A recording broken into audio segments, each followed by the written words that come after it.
Training is here to make us, one, inspire you, make you feel good, and give you function in life, but we're here to build muscle.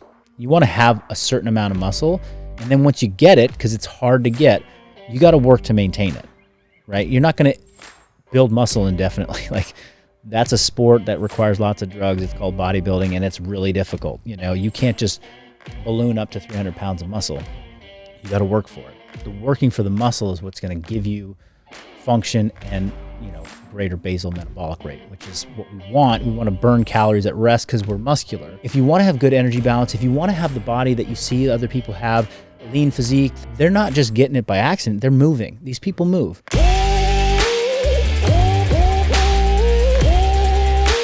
So today's show is brought to you by Myoscience Nutrition, tools to help support your body's micronutrient levels. And this is the season when you might want to consider supporting your body's vitamin D levels, because even if you get sun exposure, even if you're getting outside to help support your body's biologic rhythms and circadian clock system, if you live north of Atlanta, Georgia, between the months of October and March, even if you get full body sun exposure, the angle of the sun is insufficient to induce vitamin D synthesis in your skin. So the team over at Myoscience has made supplementing and supporting vitamin D health easier than ever, from low cost and very affordable liquid solutions that are blended with organic MCT oil, to soft gels that are delivered in organic cold pressed olive oil, to my favorite is a combination of vitamin D3 paired with its partner in crime, which is vitamin K2 in the MK7 form. I know there's some jargon there. We can talk about that later, but generally most adults do better when they're supporting their vitamin D and K2 at the same time. And also for your children, there's a tasty gummy. So there's solutions for the entire family over at myoscience.com. That's MYOXCIENCE.com, myoscience.com. You can use the coupon code D3 to save 17% off any vitamin D formula over at Myoscience. Again, that coupon code is D3 over at Myoscience to save on vitamin D3. So in today's show with Marcus Philly, we catch up and talk all about exercise, nutrition, and functional bodybuilding. You see, Marcus was a former D1 soccer player. He went to medical school and actually dropped out to pursue his career in helping people achieve health and fitness, because he found the stressors of medical school and just the challenges associated with the practice of medicine is not addressing what people really need to be optimally healthy. So he has a great coaching program and gym in the San Rafael area. We actually caught up in his gym, and he's an amazing athlete. He stays lean year round. He has amazing videos that I think a lot of you would like to enjoy watching and learning from. I check out his videos all the time. And he really walks the walk. I mean, he cuts off his feeding window at 4 p.m. We talk about feeding window compression, low carb diets, and he was a top 25 CrossFit Games athlete. I mean, he's a phenomenal athlete. And so he has a great background in terms of how to build a big metabolic engine, but also burn fat and support muscle mass for optimal health. So I really think you'll enjoy this video. So let's cut back to it with Marcus. Well, Marcus, thanks for having me over. Your gym is amazing. I've been following you online for quite a long time. Oh, awesome. And one of my wife's patients, David, has trained with you in the CrossFit Games and so forth in the region. So it was cool to meet someone who knows you personally and speaks for all the great things that you do. But maybe let's just start out with your background. You know, you have been involved in athletics for a very long time, competed at the games, now run Revival Strength and do a lot of online coaching. You know, a lot of people are struggling with the pandemic and stuff like that, like sure, out of fitness and all this. So what, let's just talk a little bit about your background. Like, how did you get to the point where you were competing at the CrossFit Games? Oh, yeah. Well, I fell into competing in CrossFit just by virtue of my athleticism, my passion for fitness, and I showed up at the gym in 2009 to become a member of a CrossFit gym with the intention of becoming a coach. Like, I wanted to pursue fitness as a career, and once I kind of got embedded into the community, it was clear, like, one, okay, this guy's a decent coach. Like, let's give him some responsibilities, which I was excited for. I'm like, okay, I'm getting my start.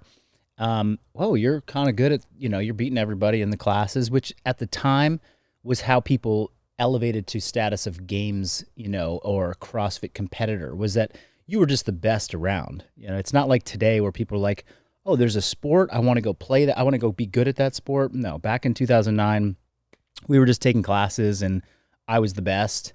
And they're like, oh, well, you should join our team. We did team competition for a couple years. I was a standout in the team. And then from from then on, it just became like more and more clear with each year. I started to grow in this like confidence of like, oh, I'm actually quite good at this. And I always wanted to push myself in fitness, whether it was 13 years old, how much could I bench press? How big could I get my muscles? You know, how could I learn how to do the jump onto the 40-inch box? Like, I just always liked that. And I did that for, you know, a decade. And then CrossFit came along where it was like, oh, you can test yourself in all these ways. So it was just like competition again was just it just happened because I was wanting to selfishly see what I was made of. Just to push yourself to that next. Exactly. Yeah. But you've been, I mean, what I'm kind of getting at, what you said right there is like you've been into this with your own intuition, intention, like driven naturally since you were 13. Yeah. I think there was the aesthetic component when I was young. Like I just want to look and feel confident. I played some sports like soccer, golf, baseball, different sports, but those they didn't. Golf captivated my interests like a lot, but the physical sports didn't as much. I didn't want to pursue them at the highest level. I had the good fortune to play college ball for soccer. The best thing that came out of soccer in college was that I got introduced to collegiate NCAA strength conditioning, where they teach you how to power clean and back squat and deadlift and bench press and do plyometrics and do Nordic hamstring curls and things that at the time I didn't really realize how fortunate I was to get this information. But so yeah, just this interest in like, wow, this physical expression through training and through fitness feels so good. It makes me a better student. It makes me have better energy. When I go to bed at night, I crash. And when I wake up, I feel good. I feel, you know, like that was always best when I was in the training mode. And so those were just things I was connecting through my teenage years. Then I get to college, I'm doing molecular biology, I'm taking a lot of physiology classes, I'm taking exercise science classes, I'm taking just like a broad base of, you know, stuff. And I'm like, man, this is all connected. Like this is exactly what, you know, I'm doing these things. That's why my body feels so good. And this is why when physiology falls apart, it's due in large part to just not having these things in place. Okay, that's my mission. I want to connect all this for a career. And that was what drove me down the path of thinking, you know, traditional medicine, Western medicine that's the path I'll go. I've got family and father, brother and grandfather that are doctors. I'll go do this, but do my own spin on it because I don't want to be the radiologist like them. I want to be working with people on combining what I'm learning here in a sick population environment. That's awesome. So you have 3 different family members that are radiologists? I had, 2 radiologists, and then my grandfather was OBGYN. And, but yeah, my dad and my brother are both radiologists, and they kind of came up, my dad, in, you know, the era where radiologists could subspecialize. So he was like ultrasound diagnostician, world-renowned, really, you know, at UCSF doing tons of research, innovative treatments and diagnostic techniques, and it's just very cool to see that happen. My brother kind of followed suit a little bit, but you know, nowadays radiologists they do everything. Yeah, it's neat. Radiology is pretty fascinating, especially when you get an MRI. I just love looking at MRI images and all the different. Oh yeah, that's really neat. So you did a year of med school, and then you just decided. Was this when CrossFit was like 2013 when it was like you had to make a decision? All right, I'm going to go into the games, or I'm going to go to be a doctor, and then you just went. Yeah, so 2009, I was in medical school, and CrossFit was just just percolating, bubbling, you know. But I caught wind of it early-ish, and I could see the power of what was happening. And I'm not talking about CrossFit, the methodology, like this thing is what everyone needs to do, because you know I've evolved my thinking a lot in the last 12 years. But at the time, I was like, no other fitness movement has this many people getting in the gym and lifting weights. I've been lifting weights for 10 years, and you know, I've been the weirdo that wants to go lift weights, and now it's cool. It's cool to do power cleans, you know? And so it's like, I got to get involved in this. Can we pause there? What do you think it is about CrossFit that makes it that has made now squatting cool again and powerlifting? Because cleans and all that, like you said, you were doing this as a D1 athlete. Yeah. This has been around for a while. What unique aspect about CrossFit makes it so attractive? I'll speak to what I saw back then, because now the landscape's changed so much. And I think for the latter part of this last decade, it's really turned people off in many ways. But back in 2009, 2010, and then those early years of the 10s, 11s, 12s, there's always a desire for, I think, a lot of people to get in and get a quick fix.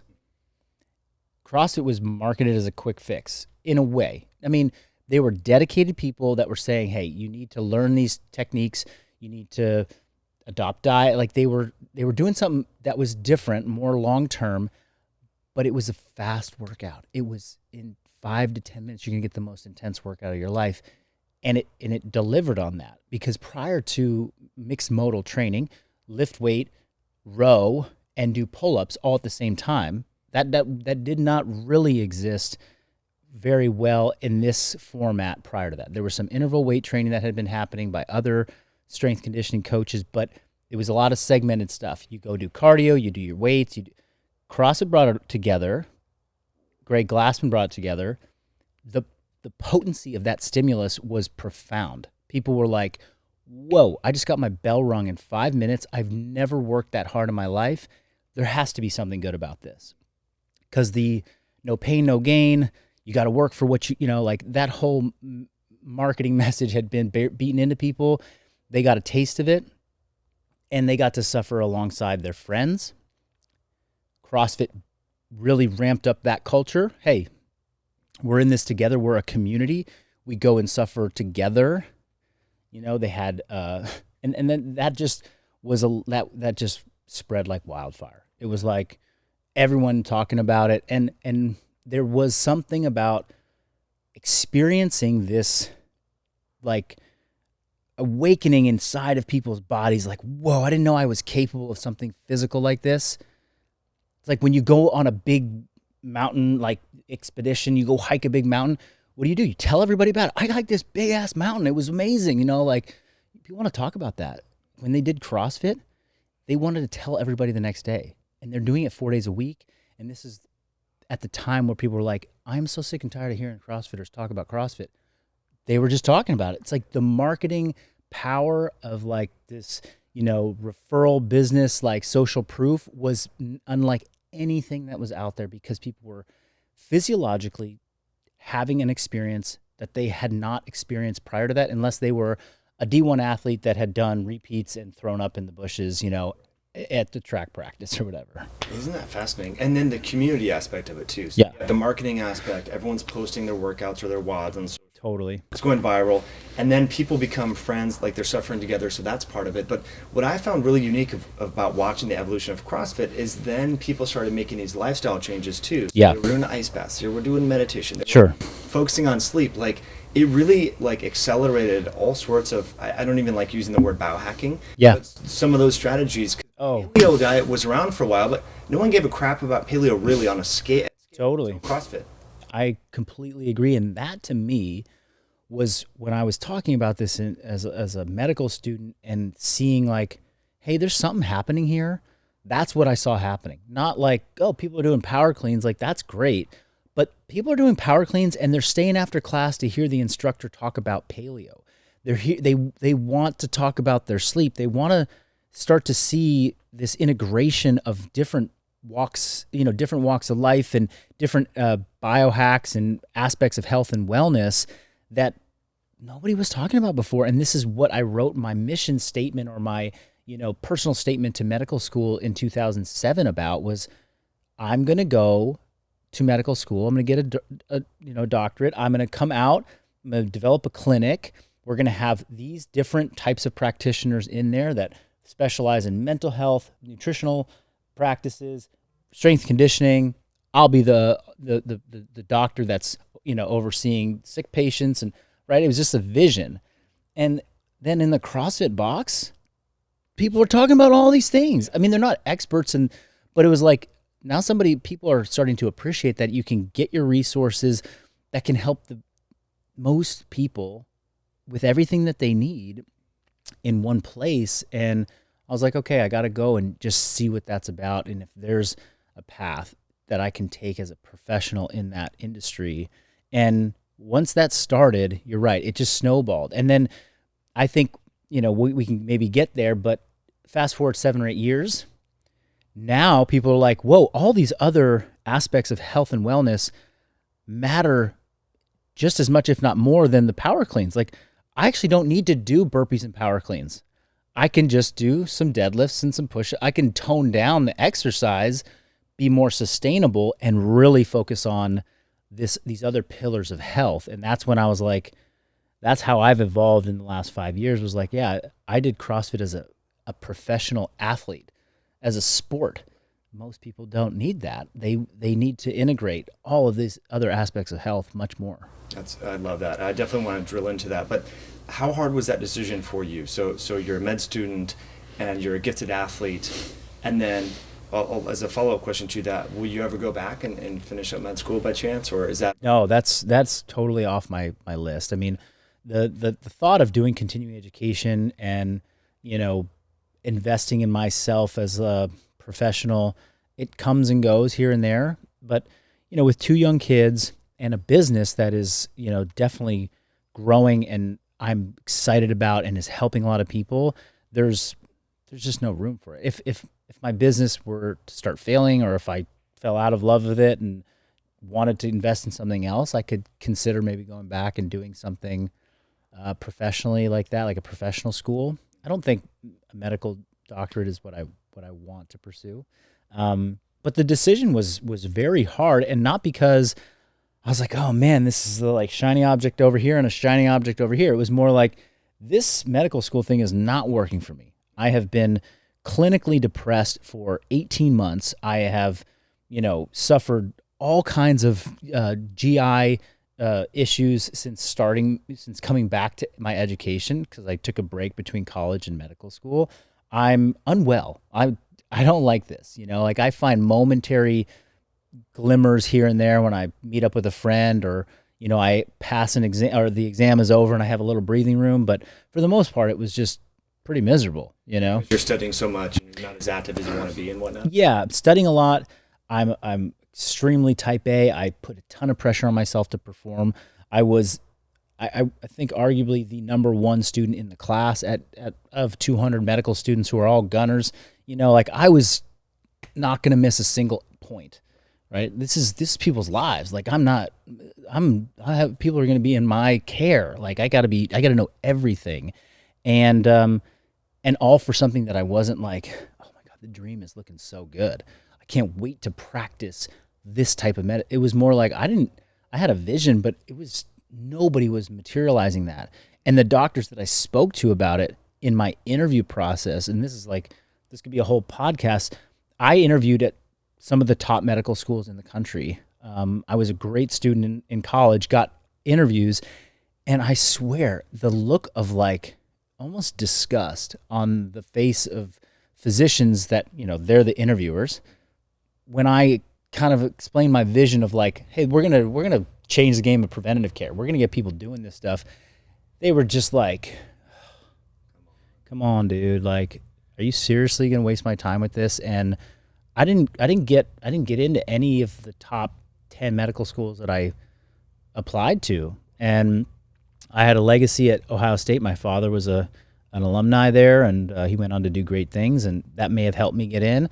I had a legacy at Wake Forest where my brother went. I got in there, and I got into Baylor. And great schools. Yeah, great schools, right? I was like, I want to go to Stanford. I want to go to Harvard. I want to go to UCSF. Like, I really want to go to UCSF across the bridge where my father was, a 30-year professor. And I was like, this is my future. And when all that fell apart, I think it started this like, okay, without the dream, I'm really just faced with like, I got an 8-year grind ahead of me to become a practicing physician. And so a lot of things said this isn't right, but the 5 years before that was a massive amount of devotion, dedication, energy, applications, money, time. Like, there was a lot of weight behind that. Plus a whole bunch of people in my life that from when I was a teenager were like, you're going to be a great doctor someday.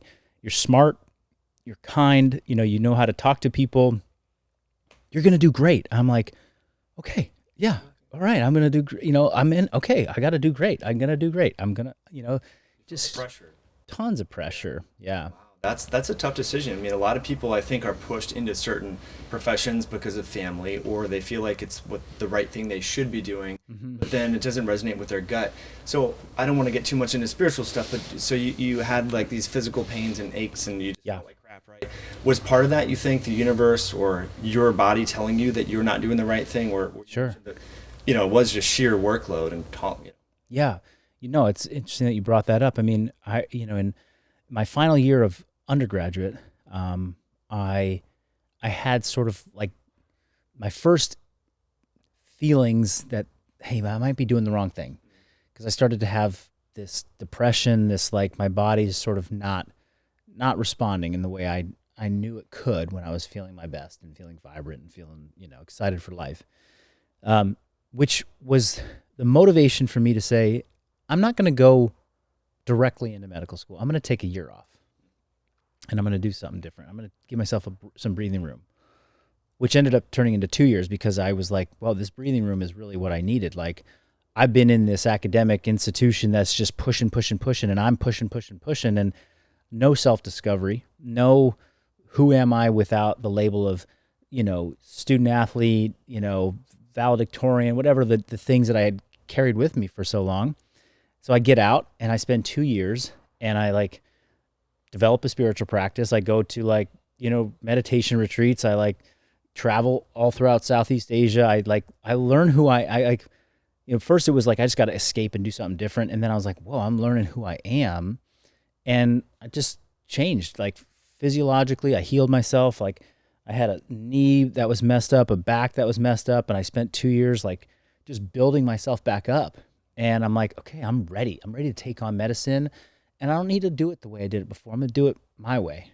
And then within 3 months, I was just like, I had totally reverted back to this old self of mine that was, energy was off, like lost connection to who I was.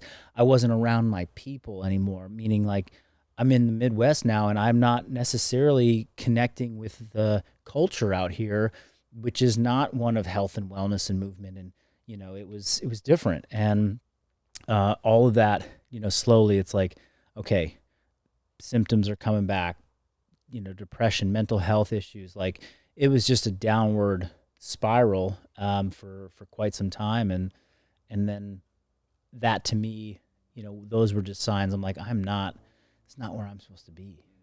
But you have to listen to your intuition or the spirit or the universe, whatever it is, you have to listen to that thing. And I think a lot of people don't. And it makes you wonder how much of the physiologic manifestations of disease are part of, well, obviously people being sedentary, eating wrong food, exercising poorly, which I want to get into the details of which, and or the combination of then being with the wrong partner or working at the wrong job or whatever, living in an area that they know is not, going to water their plant, so to speak. So anyway, it's interesting. I'm glad to hear that from you, because I know you can dabble in both worlds, like, left brain, right brain sort of stuff. But getting back to the fact that, again, so many people have gained weight, they feel unhealthy now. How can we emulate, how best can we emulate the sort of social connections that CrossFit garners at home? A lot of people have canceled their gym membership, and you're doing this right now virtually with people. Are we creating virtual communities? Is that going to be the path forward? I think we are. I didn't set out to do that in the last year and a half. I wasn't like, oh, well, we just lost the gym, so we have to create community. It was definitely more of like a survival instinct with business, was like, what are we doing right now that we can actually provide, as a service, because we can't provide a service in the gym. Those were online training programs. Now, once you start delivering an online training program, you start to think, well, what do people need to be successful in an online training program? They need great instruction. They need very digestible content that they can take and do themselves, right? Because they don't have an instructor to tell them, do it this way, squat this way, whatever. They need some form of accountability, because they're not showing up. They can just go into their garage or to their living room. Like, I've shown you how you can do it. Why aren't you just doing it? Well, because it's hard to be accountable to yourself when you are literally always in the same physical location. So helping to teach those principles. And then there's this other thing about like, well, I used to love to put my time on the whiteboard. I got no one to put my time on the whiteboard against, or I have nobody to just like talk about how challenging the workout was or how much fun it was. So then online communities, Facebook groups, or people are looking at other options, software platforms to do that. Like that has to start growing. So it's interesting to me because that's a little bit of a tangent, but like 7 years ago, I took on my first virtual coaching client. I was a personal trainer, group fitness instructor, and a gym owner that had a brick and mortar. But I started getting some clients in Australia that knew me because I was a CrossFitter, and they're like, hey, will you coach me? So I'm coaching people virtually. And I develop a business of doing virtual clients and on-site or in-person. And people would always say to me like, nothing's like in-person coaching. And I was like agreeing. And then I'm like, well, keep saying that. And virtual coaching will never evolve. If you're like, no, this is all we have. How do I make this better than that? You can take really bright people to start making this better. And I think the last 18 months has forced the brightest minds or the most capitalistic driven people to be like, how do we make this better than that? Peloton crushing it, getting so many people to move with good hardware technology and this interface where they're like seeing coaches, and then they have a community, and then there's leaderboards, and then there's right, like they're hacking this thing, which is like, what did you used to get in a spin class? I actually can deliver it better in this environment if I think I need to, and I don't have this as a fallback. And so that has forced us to think, okay, I was delivering a program. It was a minimalist program that was designed specifically for the person stuck at home in COVID who loves what we do. Here you go. Okay, that's good enough for this many people, but I want this many people to be able to benefit from it. What do they need? They need better coaching. They need a better sense of community. They need a place where they can feel supported by a coach. Like, not just like, hey, change your knee position on this, but like, hey, high five, virtual high five. Like, way to go. You showed up 3 times this week. You're so awesome for that. And they're like, oh my God, I got seen by somebody. I didn't get seen in my gym when I went. I'm getting seen right now in this little online group. And so that's part of your model. I mean, that's what you find to be effective. That's really awesome. I mean, the form aspect of it must be tough. So are you watching, is it all like, is there multiple people training at once, or are you doing a video, then they watch and then they follow it along? Yeah, there's really 2 ways that we deliver. We still have that one-to-one coaching, virtual coaching option within our company, which is what I was saying like 7 years ago at my first client. Now we've got 7 coaches that work for our company. They coach anywhere from 40 to 60 people each, where they're like, these are my people. They write their programs. They give them nutritional prescriptions or, guidelines, and then they'll send in results. Hey, here's a video of me doing my power clean. What do you, granted, when someone's getting started, a lot more video review to see how they're moving. But then over time, hey, I know you know how to do a power clean. You don't have to send me a video. So there's that kind of format. And then the person who doesn't want to make the bigger investment to work one-to-one with a coach, they're buying our online group program, which is a lower price point. And we're providing all the demonstrations, video demonstrations, like exercise, movement, breakdowns, so that they can consume the information and go do it. We don't have they can submit a video periodically for a coach or a customer support person to review, but it's not that same hey, every week I want to see how you're moving. Right? It's just not the model. It's not built into the cost structure. But again, that's one of those things where it's okay, well, we have this type of service and we have this one. How do we elevate this over time? And there's going to be software that comes out that shows people how to improve their movement just with AI. We're going to integrate that at some point. I know that that's happening. Hey, I'm doing this, set up your camera at this angle, do a power clean, and you're going to get 3 cues based upon what we saw on this camera and this technology.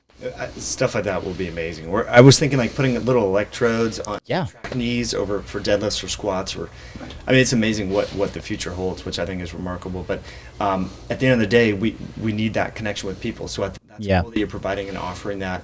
I think it's fantastic. Now, some of the questions that I get, because I randomly get like fitness related questions, and I'm not a fitness professional, but hey, Mike, there's so many different like YouTube videos on these 7 booty exercises or whatever, but your approach to functional bodybuilding, like you're integrating a lot of different multi-joint movements, and I like how you periodize. So how did you come up with that term, and why, and how is it sort of different from the big box gym bodybuilding approach that so many people kind of gravitate towards?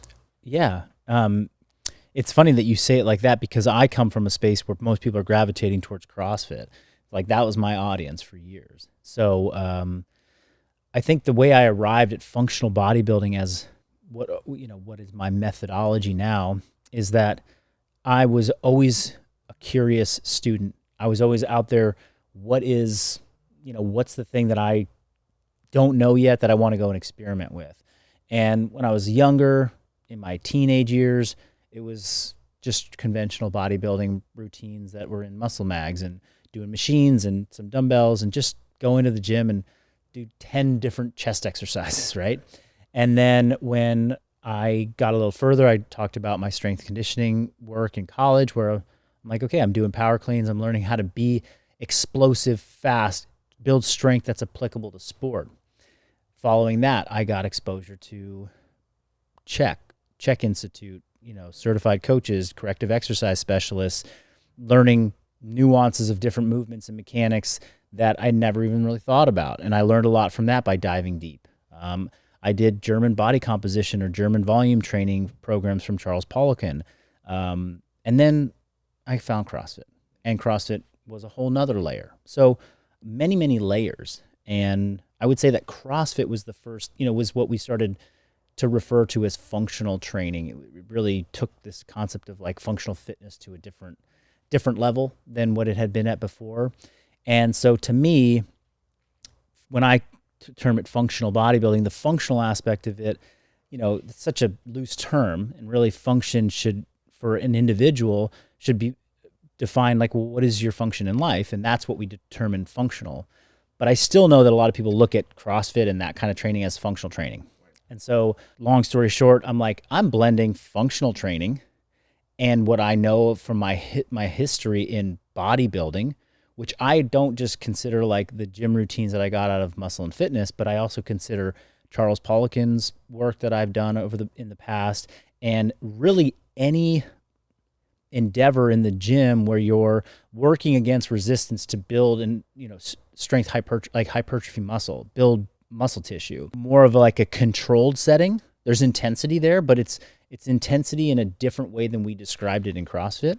Whereas CrossFit was like metabolic, full like body intensity that was how much can we crank up your power production across a broad spectrum of movements and time domains, which ultimately in the competitive scene always ended in essentially like a big lactic acid bath, which found its way into the group fitness model too, where a lot of the workouts that were being done in CrossFit classes were high stress, high output, poor mechanics, complex movements. Okay, that's a recipe for a lot of injuries, right? And metabolic stress and an issue that could lead to a host of problems for people that are looking to just lose weight and feel better. They end up feeling tired, their adrenals are out of whack, they can't navigate good appetite control. They don't, they're getting told to eat low carb, and then they're in here blasting lactic acid workouts, or just it's like this thing that's like working against them. A lot of metabolic dysfunction comes out of that. So I was like, okay, well, there's some great elements here, and there's some things that are not working for people. I've seen it for 7 years as a coach, where less than 20% of people are having weight loss success on this program, and that's what they came for. It's like, why aren't the other 80% of people have the work capacity and the muscle tissue to be functional in life, but they are still carrying around more weight than they want. They're not sleeping great. They don't have good relationships with their diet. So it was sort of like I finished my CrossFit competitive career. I'm like, okay, I'm out of the CrossFit competitive scene.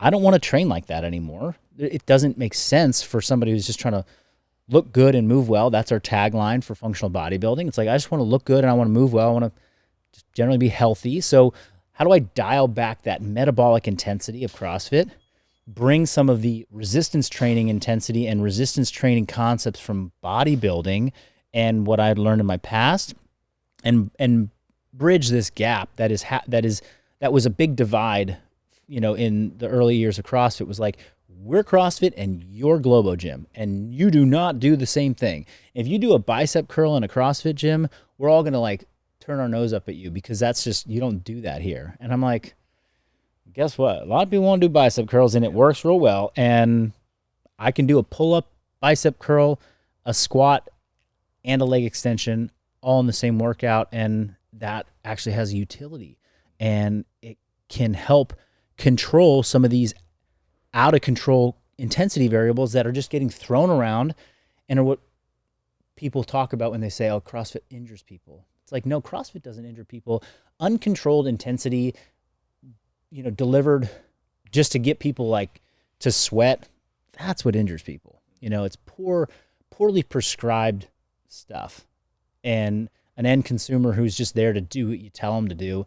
And they don't know that doing snatches when they're at 160 beats per minute is a bad idea if they've not lived a life of training for that. That's just a bad idea. It's super interesting. I love that we're getting into the nuances here.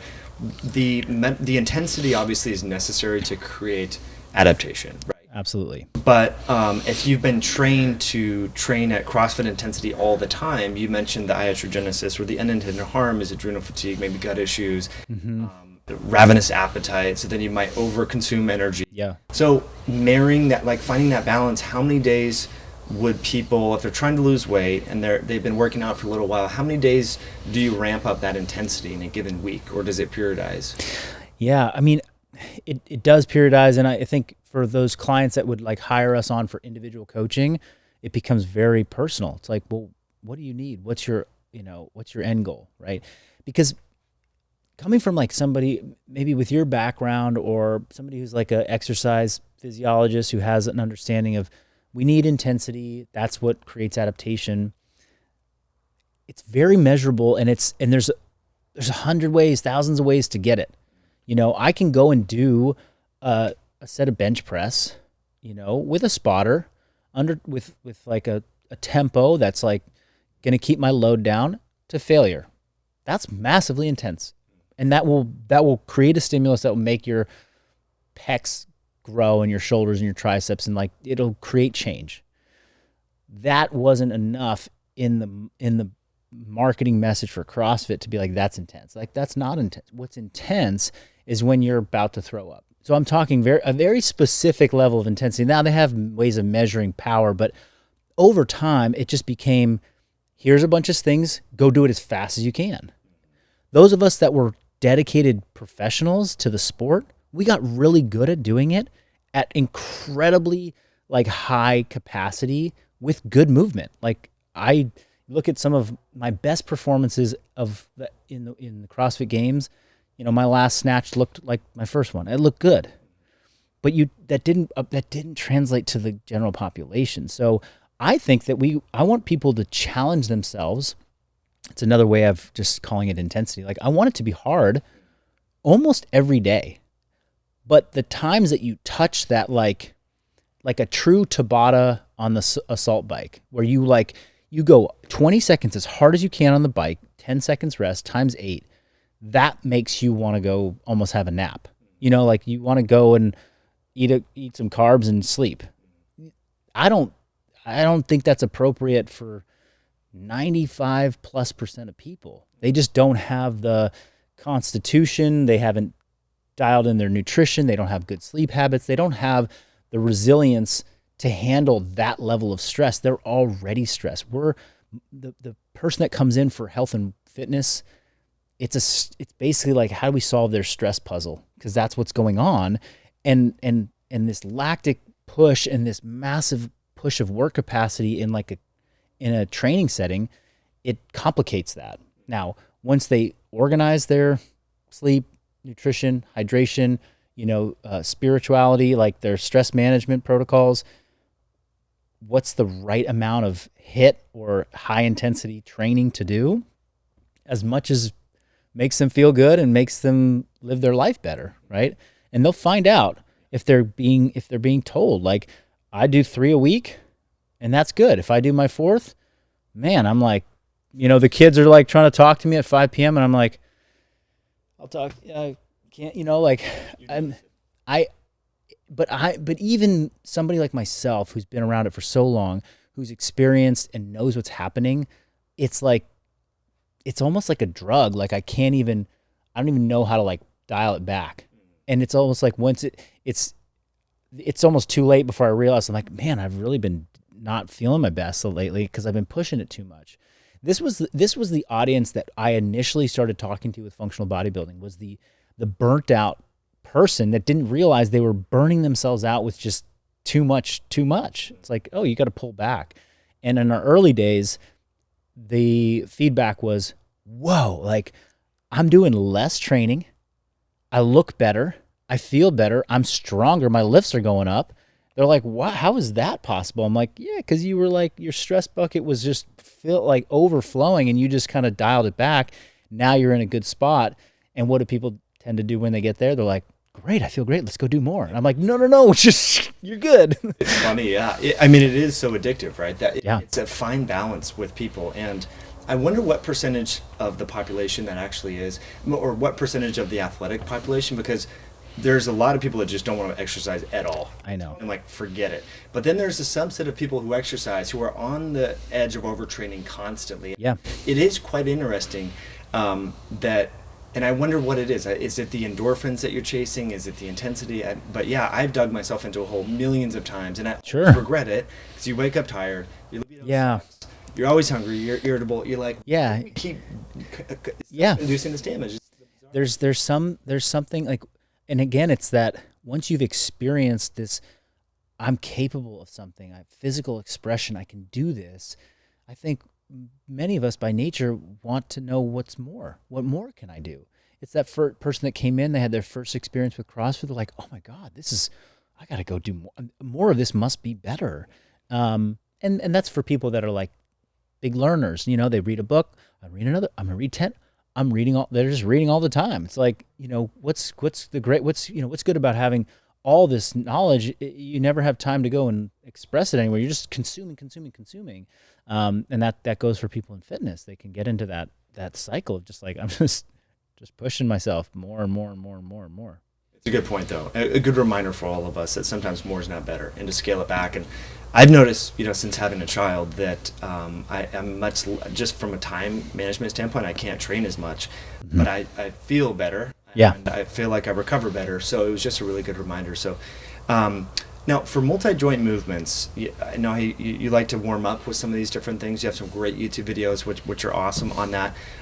You mentioned like doing, say, hamstrings, curls, bicep curls, and chest or pull-ups all in one day. How often are people doing multi-joint movements throughout, like if they're training 4 to 5 days a week? Is it pretty much every day, or? Yeah, it is. It's pretty much every day. And I would say that, the way I've written, what I've gravitated towards for, our average client, or the typical avatar that's coming into a functional bodybuilding program, is sort of like look at the full week and try and give each global movement pattern like 2 touches a week. And that has worked really well for me personally. It's worked well for a lot of our clients. It's not the recipe that works for everybody, but as an example, it's like we'll squat twice in a week, and we'll do hinging twice in a week, and we'll do upper pushing and upper pulling and core, and each of these things like with a focus on them. Now the challenge becomes, and this is where my decade or more of experience in CrossFit helps a lot, is that it's to prescribe resistance training with that movement pattern split. It's a bit easier. It's like, okay, we can do front squats on Monday, and then on Friday we might do a clean, like a squat clean. So those are my 2 squat days, right? But then you start to move into these conditioning formats, this mixed modal training where it's like, okay, well, I did a burpee today. That was kind of a hinge and it's kind of a push and it's a little core. And I did a wall ball. Well, that was shoulders, but it was a squat. And how does that all fit into the full week of training? And are we overdoing certain movement patterns? And that is not like, that's something that I've thought for the last several years, or I've come to realize like that's my expertise. That's what I think I bring to a coaching program or plan, or, teaching other people, is that I've done it so much. There's no replacement for the experience of having done it, right? I'm not going to go and pretend like I know how to coach powerlifters because I've never done powerlifting, but I have done the mixed modal fitness training, which people like to do. They like the idea of, I want to do a wall ball and I want to do a burpee and a kettlebell swing and ride the stationary bike. But it's from an exercise prescription standpoint, from a coaching, programming standpoint, you have to consider those variables when you're thinking about how many times are people doing global movement patterns in a week, and what's too much and what's not, what's going to present potential for injury. If they're, they did squats every single day this week, that's probably not good, and that's what shows up in a lot of general group fitness, box programming, is that you're like, you show up on a Monday, you show up on a Tuesday, and you're like, we just squatted yesterday. It's like, well, hey, it's just varied. You just got to keep it mixed up. And it's like, well, no, there's much more to that. And so that's what I've sort of thought a lot about with functional bodybuilding. And when I talked about bringing in principles from, other really great strength conditioning coaches that realize like, hey, these are some of the best movement pattern splits. This is the best way to build out training templates if you're training 3, 4, or 5 days a week. This is how we approached it for elite level athletes. And then over here, the CrossFit variance model, which was like constantly varied, high intensity functional movements. Okay, but there's a hybrid here. And there's a reason also why CrossFit benchmark workouts, and for listeners that don't know, it's like the workouts that, they're named, they're like repeatable, potent, expressions of fitness that everybody in the community knows because you've done it before. It's the 21-15-9 of squats or thrusters and pull-ups. That's a classic, well-known workout called Fran. These classic workouts at CrossFit always had that movement pairing like method behind it that made sense. Squatting and pull-ups, deadlifts and handstand push-ups, cleans and ring dips, like things that made sense together. But then in practice, it was kind of like, well, let's just do whatever we can today. And I was like, no, we got to do it in a thoughtful, periodized way, with progression for people, because somebody on Monday who comes back next Monday, they love to see that they got better. And if they do a totally different workout with totally different movements, they don't necessarily feel that instant, like I'm on the right path. And that is power. That's power for buy-in. If somebody sees that they can walk up more flights of stairs the second week, or they can cover more ground around the track in the same 20 minutes for their walk, that's power. And the same thing's happening for people when they want to see their squat numbers go up, or they want to, see that they could row faster on the rowing machine. It's such a great point, that incremental progress. I mean, that's why, speaking of power, I like powerlifting and think that that's a good thing for people to sort of dabble in, because you see that incremental, like, okay, well, I'm getting better. Oops, I drank alcohol. Then my next workout. Stuff like yeah. That having that objective feedback is so important. So crucial. I feel like, you see people and they go on the elliptical or the treadmill, and at least they're moving, right? Mm-hmm. But unless you're training with watts and using time, how do you know if you're improving or not? You don't. And so this. Yeah, and that was big tip of the hat to the CrossFit methodology, was that there was such a focus on repeatability and metrics when looking at how we were defining progress. Seeing weights go up, seeing times get lower and lower, going faster. And so that really solidified for me just the power of it.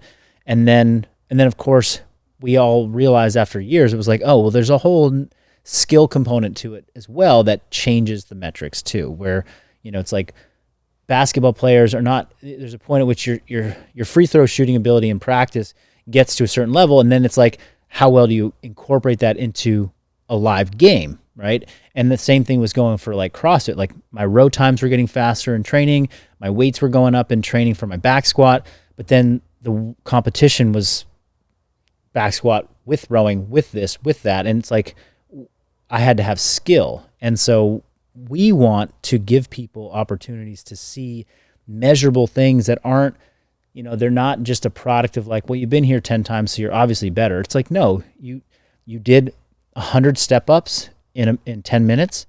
Great. Next time, you've done 110 step-ups in 10 minutes. That's measurable. Like, you didn't change your technique to get better. You just stepped up more. I love that. That's a great approach. Now, one of the things that I've heard you talk a lot about is even if you train 5 days a week, it's 5 hours a week, right? And there's 24 hours in a day. People can do the math. So it's a small fraction. And a lot of people tend to overconsume. Oh, I worked out today, so therefore I can eat X, Y, and Z. Yeah. But you're big onto just what we can call it neat, non-exercise associated activity, thermogenesis, moving, going out for a hike and a walk. In Marin County, you have great access to trails and all that. So how often do you stress to people, okay, it's great you got your heart rate up in the gym, but then you got a lot of other time throughout the day to move, and what does that sort of look like practically for busy people? Yeah, I'm glad you brought that point up. Again, so much of where I was coming from as a professional was people coming into the gym and just pushing themselves highest level of intensity for these 15 to 20 minute bouts. It felt like they had just, hiked the Kilimanjaro, right? Or Mount Tam or something, but they had really only done 20 minutes of hard activity that was going to require some extra energy to recover from, but it was very discreet. And then because of that high effort bout, they lacked the mental energy to want to do much else in a day. So it was like, I'm sedentary for 23 hours a day, but I crushed it for 20 minutes. And the net effect was not a huge amount of caloric output in a day, plus gut dysbiosis and other, appetite issues that came along with high intensity training, wanting sugars, wanting carbs, craving that, and then just, not seeing this net caloric deficit to see the body weight come off or find balance that felt good to them. So then it was like, okay, well, let's downplay the caloric expenditure of your training. Training is here to make us, one, inspire you, make you feel good, and give you function in life, but we're here to build muscle.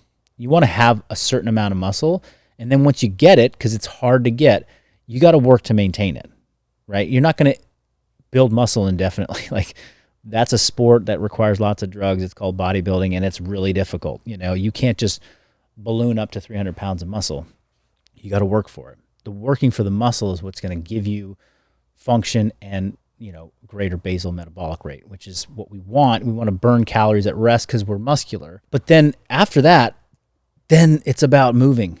It's about getting up and moving and, not being sedentary for the other 20 hours of your day. And this is something that's always on my mind. Like, how am I going to get moving in today? What am I going to how am I going to, get out of my chair? And so that's the mentality that someone has to embrace. They have to understand this construct that I just explained, which is, if you want to have good energy balance, if you want to have the body that you see other people have, a lean physique that, like, they're not just getting it by accident, they're moving. These people move, and they've developed good relationships with food. There's no accidental good body shapes out there. It's like, oh, I see that whole culture of people. They just look good. Like, they must eat the right food. I'm like, let's evaluate how they move in life. Like, everyone's moving. They walk everywhere. They, you start to peel back layers, and it often comes back to, like, these people are just more active, and so how can we get that? It's like giving people tools. Hey, going for 10-minute walks 3 times a day. That gets you 30 minutes of steady state cardio, which is a huge improvement from where you were at before. Adjusting your your position in your work environment, right? Like sitting back, reclined like this versus, being up at the edge of my chair, maybe on a elevated chair, like a bench height, where I'm supporting some of my weight on my feet. Like that changes your metabolic activity in a day, not like by thousands of calories, but by a couple hundred. And a couple hundred repeated over a year starts to make a difference for somebody. I'm a big fan of actually during COVID, when my kids were now at home with us every single day, like the house was just a bit more chaotic, a bit more of a mess. So I'm a clean and go, like clean as we go kind of person. And that boosts my activity level so much. Like I don't just wait for all the things to pile up and then do one little cleaning like once a week. I'm in there every day, picking things up, straightening up the house. Like that's activity. And I make it a point because I'm not just here to burn calories. I'm here to keep my energy up, keep my movement up, which allows me to eat more food in a day, which I'm not my goal is not to I want to eat as much as I can, but that move more, eat more, be more metabolically active and just energetic has led to a huge quality of life improvement for me from the days where I was more sedentary, but I was eating less. It's eat less, move less. That's one approach. And there's longevity benefits to that. We talk about oxidative stress, benefits to that. But I'm kind of this person who wants to live life and move. And so and feel strong and capable. And this is what's working for me. I love that approach. I think a lot of people are surprised. I'll post something you should aim for at least 10, 12,000 steps per day. And I'll get these comments whoa, dude, bro, that's so much. That's hard to do. And it's okay, I understand that mental hurdle or that hesitation there. But if you want to get lean and stay lean and keep your blood lipids low and do all that, you really got to move that much. Sure. Minimum 8,000 steps. I know some people aim for 5, but to me, that's a low. I do that on a travel day. Yeah. But many days on the weekends we'll get 25, 30,000 and we're out hiking. We're doing and that's not every day, but it's a periodic blip and it's good. But yeah, I think the idea it's underemphasized in a lot of programming. The what you do outside of the gym. Absolutely, yeah. And that was the early months of COVID was we're home with our kids and we walked every day. We went for stroller walks and I was logging all these miles and I just immediately felt better. I was like, whoa, I've just clearly been missing this. Now I trained, that equivalent in the gym before that, but just moving at a lower intensity and doing walking was so valuable. So as life has kind of resumed back to more normal and, I'm filling it with more work hours, I noticed over the first few months of this year, 2021, I was like, man, I'm just not as active. My activity has dropped and I'm that I don't feel as good. And so I started to implement it back in my own way, whether it's shorter walks or I'm now doing 30 minutes of cardio in the morning in my backyard and all my tools that I got out there. I got the bikes and the rowers and the things like that. That's what feels great to me. But yeah, it's if you can't find 30 minutes to go move or 45 minutes to go move outside of your training, I'm talking about you still got to train your 3 days a week or however many days a week that you're going to go and make adaptation happen in your skeletal muscle and your joints and your skeleton. But then every day you have to go move. What are you doing for your movement today? And that when people, I think, can appreciate that it doesn't have to be high intensity, you just got to go move, then it starts to become okay, I could try and do that. And I think 10,000 to 12,000, it's just like anything. It's that's where we're going. How are you getting 2,000 a day? How are you going to get 4,000 next month? And how are you going to get 6? And then start to build it in as sort of a step-by-step approach, as I'm sure you've run into. It feels like a big hurdle for people to bite. It's how am I going to get over that? 12,000, that's a lot. And it doesn't have to be exactly that every day, but just as a benchmark. But you mentioned something there that I think that we might share the same idea. There's been many times where I go to the gym and I'm exhausted, but I start moving and I get more energy. Yeah. So I think there's a lot of people that said I would work out if I had the energy. I would walk more if I had the energy. But I think people don't realize that energy is created. Yeah. So you mentioned you get up in the morning, you do 30 minutes of cardio. I bet you there are some mornings you're like, dude, I do not want to do this, but you do it anyway. Yeah, you're right. Today was a day like that.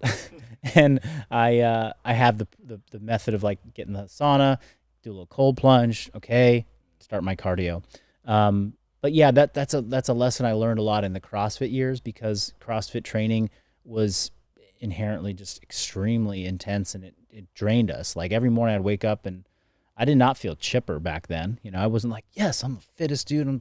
I was like, but I learned from doing, having the discipline to do the cardio every morning. It wakes you up. Moving blood is what cultivates energy inside of you. And so I learned that a lot back then. But yeah, I mean, and I got a lot of, I put language to it when I picked up Jocko Willink's book. It's like, it's not, you're not going to be motivated at first. You got to have discipline. And then the results of that discipline are what cultivate the energy. You got to just be disciplined to get things started. And then the reward of getting started is that now you start to feel this motivation, this intrinsic, this inertia. It's like you're going. And that's with movement. It's like, okay, 10,000 steps it's hard, right? But go and walk 5,000 steps for 3 days, and you're going to be like, oh, I can go 6,000, and I'm seeing the number go up. And now it's like you're motivated once you've gotten started. And same thing with, with food. It's like, I really just, it's not appetizing to me to eat, chicken and broccoli. And I'm like, I get it. If you've been, eating a diet of processed, refined carbohydrates and sugar and salt, and, doesn't look good. But discipline is where you start. And we have enough know-how and knowledge at this point to point you in the right direction, where it's like, this discipline is it's worth your while in this department. Like, don't go starve yourself with 500 calories a day and call that being disciplined, because that's not actually gonna get you where you want to go. That's not going to cultivate that motivation, that inspiration, that inertia that we want. It's like, you're better off sticking to this thing, which we have a pretty good sense that if you do this for this number of days, you're going to really kickstart something that's going to feel great. Yeah, that's such a great point. Kind of last question here. You do a lot of great videos on ab exercises and ab training. And there's controversy, as you know, in the sort of athletic community about carbohydrates versus energy balance. And I know you're not necessarily a keto guy per se, but I've looked at some of what you eat in a day videos, and they're not super high carb every day either.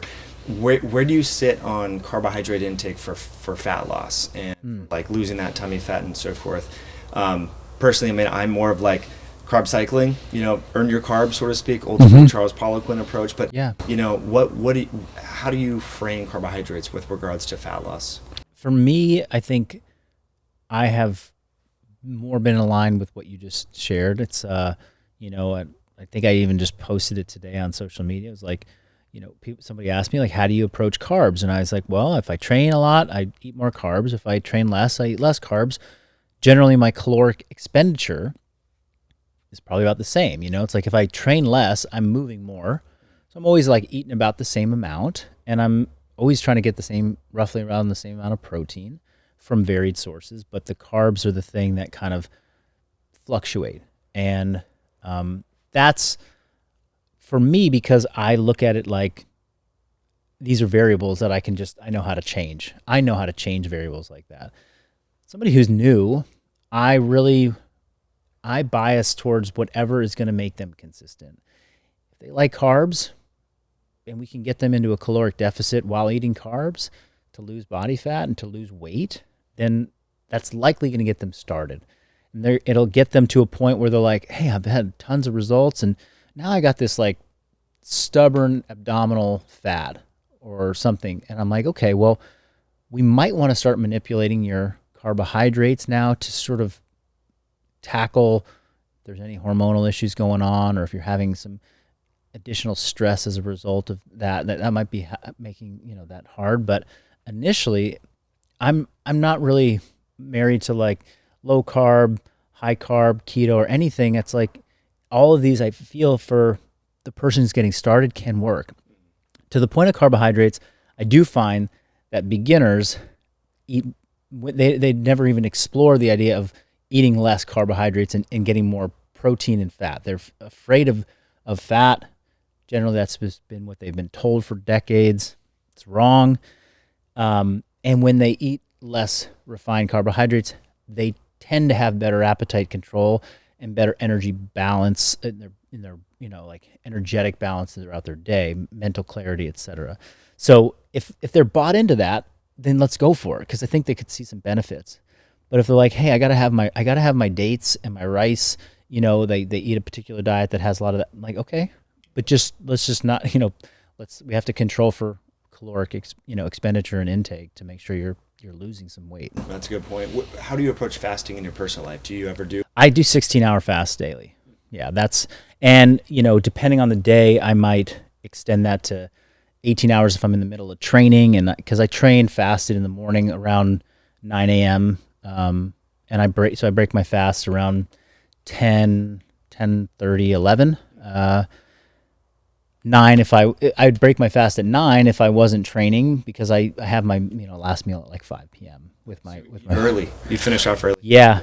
That's actually, I used to finish off earlier than that, and I got into this pattern in 2020 where I was like finishing off my meals at like 1 p.m. and ultimately I saw some decline in my HRV scores, and I was like, and I'm just energetically wasn't feeling good. I was like, this thing got moved up too far. As soon as I pushed it back to like between 4 and 6 p.m., my HRV scores on average went from in the 50s back up to 100. I was like, it was just a clear signal that something was not working about that, because I'd break my fast at 6 a.m. and then be done at 1, and it was my 8 and 16, and it felt like it was working until it wasn't. I was like, oh, this is not right. This doesn't feel.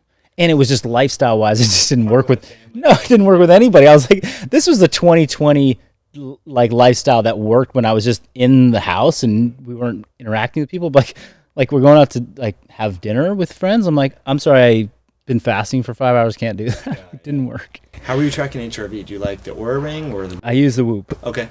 Yeah, I was an early adopter of Whoop, and they were beta testing back in like 2015, and I just have stuck with it. I've never tried.